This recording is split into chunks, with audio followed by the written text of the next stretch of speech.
पोथी पढ़ी पढ़ी जग मुआ, पंडित भया न कोय। ढाई अक्षर प्रेम का, पढ़े सो पंडित होय। कबीरा पढ़े सो पंडित होय।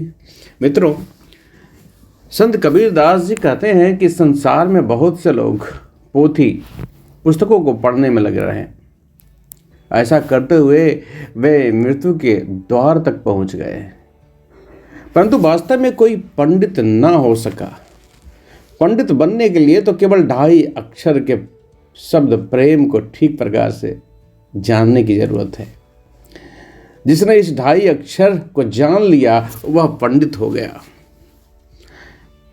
यहाँ पंडित से आशय है जो ज्ञानी हो, जो आत्मा और परमात्मा का ज्ञान से अवगत हो। दोहे का भावार्थ है कि ज्ञान पुस्तकों में नहीं होता, ज्ञान अनुभव से आता है। और ढाई अक्षर के प्रेम को पढ़ने के लिए पुस्तकों में कोई व्यवस्था नहीं है। प्रेम प्यार पुस्तकों से सीखने का विषय नहीं है। जितनी भी पुस्तकें आपको उपलब्ध हो जाए, इन सारे पुस्तकों को एक एक पृष्ठ को आप बालीवादी पढ़ भी लें, पर इसका कोई लाभ नहीं होता। पुस्तकें विचार से भरे पड़े हैं। इनमें जो लिखित है लिखने वालों का विचार है।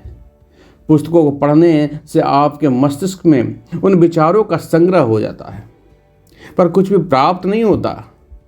हाँ, यह भ्रमवश हो जाता है कि आप पंडित हो गए हैं। सामान्यतः ज्ञान लोगों के भौतिक एवं सामाजिक क्रियाकलाप से उत्पन्न विचारों की अभिव्यक्ति है। इसका विभाजन रूप, रस, गंध, स्पर्श एवं शब्द के आधार पर होता है। अर्थात भौतिक जगत के विषय में जो अनुभव किया जाता है वह इंद्रियों का विषय है, जबकि वास्तविक रूप में ज्ञान का संबंध आत्मा से है। गहन दृष्टि में ज्ञान का आशय निरपेक्ष सत्य की अनुभूति से है। निरपेक्ष यानी इंद्रियों द्वारा अनुभव किए गए ज्ञान से परे की अवस्था। सुख दुख, लाभ हानि, यश अपयश, प्रिय अप्रिय आदि भावों से परे की व्यवस्था या अवस्था।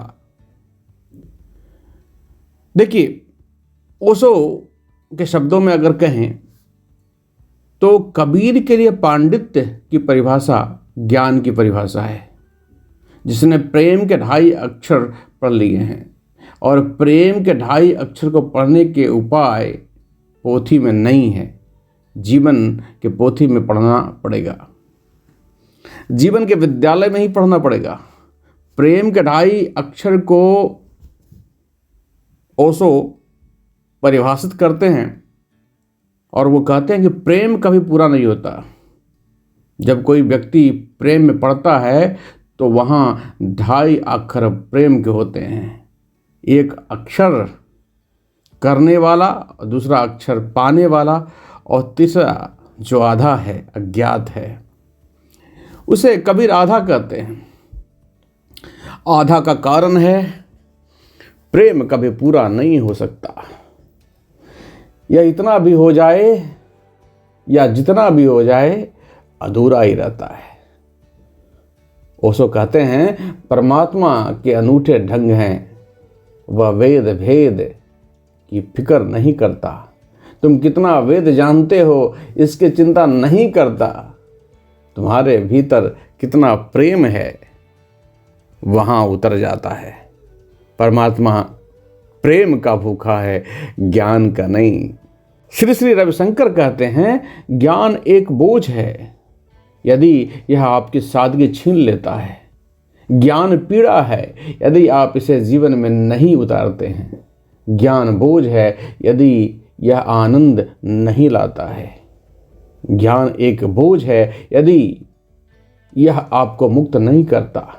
ज्ञान एक बोझ है यदि यह आपको महसूस कराता है कि आप विशेष हैं। तो मित्रों,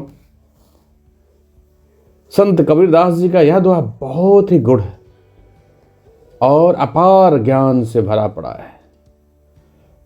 आप इसे अपने जीवन में उतारने की कोशिश करें। प्रेम तो अनुभव का विषय है, कोई किताब इसे पढ़ा नहीं सकता। तो चलिए आशा करते हैं कि हम लोग सभी के जीवन में प्रेम का रस का प्रवाह होगा। इसके साथ ही मैं अपने वाणी को विराम देता हूँ। जय सिया राम। संत कबीरदास जी की जय।